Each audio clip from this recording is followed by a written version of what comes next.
Yo, what is up, everybody? Kid DC Wrestling here. So, news just came out about a couple minutes ago, not too long ago. The WWE has officially released Braun Strowman, Kayden Carter, Katana, Shayna Baszler, and Dakota Kai. Now, some of these contracts we may hear that some of these people their contracts probably expired, so that was ultimately the reason what had happened at the end, but I'm not really sure.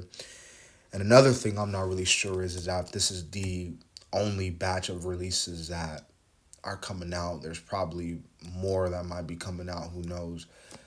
But just to talk about real quick on the ones that have been released so far. Obviously starting off with Braun Strowman, who the company brought back, you know, Braun, who was released back in 2021, comes back. And he had a solid run.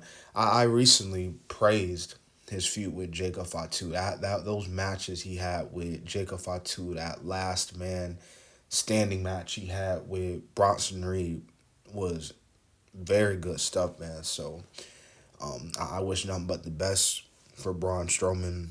Obviously everybody in this and I was involved in this list. Katana Chance, Kayden Carter, in my opinion, probably one of your most legitimate women's tag team that you had in the division.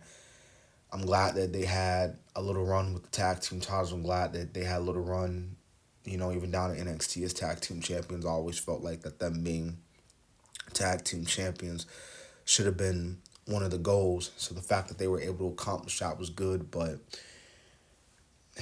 Shayna Baszler, I mean, so much there could have been done with Shayna Baszler, but you all know that saw WrestleMania all those years ago.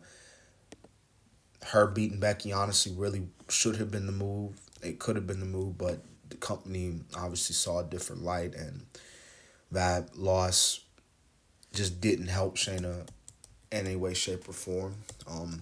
But same thing with Dakota Kai, also got released at one. Well, she came back. They brought her back in 2022, and damage control, and then we all saw what happened.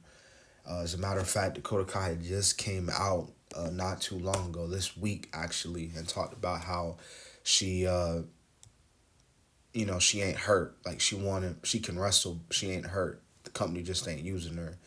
And at the end of the day, another thing with Dakota Kai outside of booking that people could definitely bring up is the fact that Dakota has been hurt. She's gotten hurt. Like even when they brought her back, she got hurt, and I definitely do think that plays a factor. But there's other companies these wrestlers could easily go to. They want to continue wrestling. You got TNA, which in my opinion is probably the main destination for a lot of these wrestlers. I mean, AEW is another spot they could go to. But these wrestlers, I say this so many times when they get released, man, they're gonna be all right. I'm pretty sure that they have enough money that's gonna keep them situated. So like, they ain't like piss poor broke, if you know what I mean. But I had to come out and make a little quick video about it, and yeah.